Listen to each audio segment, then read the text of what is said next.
को parts of speech की जानकारी दी जाएगी। तो आज आप लोग पार्ट्स ऑफ स्पीच इसके संबंध में थोड़ा समझ लो।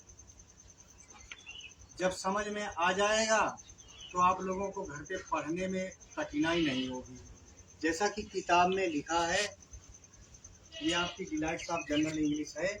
ऐसी किताबें सभी बच्चों के पास होनी चाहिए। घर में जाकर पढ़ोगे, देखोगे तो समझ में आ जाएगा। इसमें लिखा है, कई शब्दों से मिलकर एक वाक्य बनता है। कई शब्दों से मिलकर एक वाक्य बनता है। व्याकरण के अनुसार, इंग्लिश में व्याकरण को ग्रामर कहते हैं। इंग्लिश में व्याकरण को ग्रामर कहते हैं। तो व्याकरण के अनुसार यदि शब्द क्रम में रखे गए हो तो यदि शब्द क्रम में रखे गए हों तो वाक्य का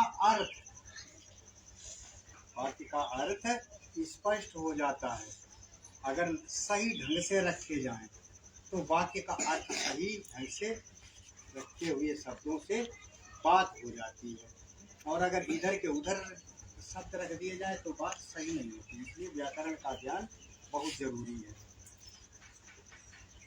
वाक्य में रखे गए शब्द अलग अलग होते हैं, उनके कार्य अलग अलग होते हैं। कार्यों के अनुसार शब्दों को निम्न भागों में विभक्त किया जाता है। इन्हें पार्ट्स ऑफ स्पीच कहते हैं। तो ये सामने है पार्ट्स ऑफ स्पीच। कौन कौन है ये भी देख लो। Number 1, noun. क्या है? नाउन। नाउन मीन्स क्या होता है? संज्ञा। हिंदी में नाउन को संज्ञा कहते हैं। दूसरा है प्रोनाउन। दूसरा क्या है? प्रोनाउन। प्रोनाउन माने होता है सर्वनाम। उसके बाद में वर्ब। वर्ब मीन्स क्या है? क्रिया। वर्ब मीन्स क्रिया। फिर है एडजेक्टिव। एडजेक्टिव विशेषण। क्या है? विशेषण। अभी इनके संबंध में बताएंगे। फिर लिखा है एडवर्ब। एडवर्ब मीन्स क्या होता है? क्रिया विशेषण। एडवर्ब मीन्स क्रिया विशेषण।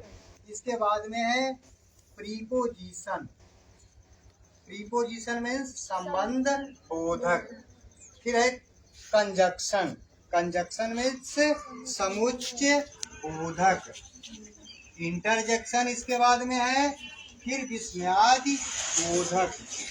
तो ये पार्ट्स ऑफ स्पीच 8 होते हैं। 8 के संबंध में हम बता दें थोड़ा थोड़ा कि इसमें क्या होता है। जैसे नाउन। नाउन की परिभाषा, noun is the name of any person, place और थिंग। जैसे हिंदी में किसी व्यक्ति, वस्तु, स्थान तथा गुण के नाम को नाउन कहते हैं। जैसे किसी व्यक्ति का नाम मोहन,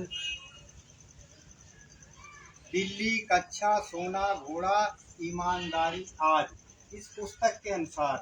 तो जैसे अपने गांव का नाम पिंडारी है, पिंडारी नाउन हो गया। हरदोई नाउन हो गया। दिल्ली नाउन हो गया। लखनऊ नाउन हो गया। जो कुर्सी मेज आप लोगों को दिखाई दे रही नाउन हो गया। कलम नाउन हो गया। कोई वस्तु, इसमें लिखा है किसी व्यक्ति, वस्तु, स्थान।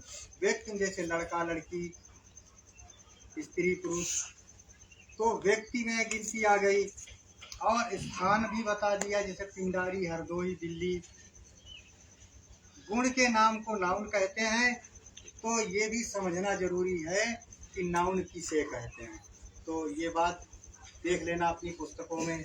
प्रोनाउन। प्रोनाउन का क्या मतलब होता है? प्रोनाउन सर्वनाम, हिंदी में सर्वनाम कहते हैं। जो नाउन के स्थान पर, नाउन के स्थान मतलब संज्ञा, संज्ञा के स्थान पर, संज्ञा के स्थान पर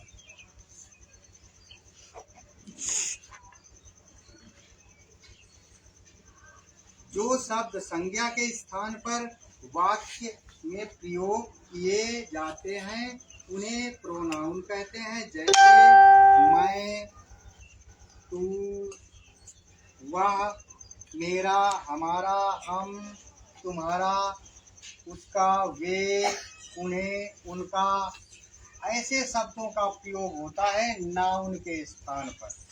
जैसे किसी का नाम रखा गया, जैसे मालूम हुआ मोहन, रमेश, सुरेश, दिनेश, सीता, गीता, रीता। जब कहा जाता नाम, और नाम के स्थान पर जैसे कह दिया जाए उन्हें, वह, अब मेरा नाम जो है हम कहते हम, मैं, जो भी ऐसी नाउन के स्थान पर प्रयोग किया जाए उन्हें प्रोनाउन कहते हैं। वर्ब, वर्ब माने होता है क्रिया, जो कार्य किया जाता है, क्रिया। हम जल्दी जल्दी बता रहे हैं आप लोगों को, किताबों के माध्यम से विधिवत पढ़ना जाके। जिन शब्दों से काम का होना पाया जाता है या जिनके प्रयोग वाक्य का अर्थ स्पष्ट होता है, जिनके प्रयोग से वाक्य का अर्थ स्पष्ट होता है, उन्हें क्रिया कहते हैं।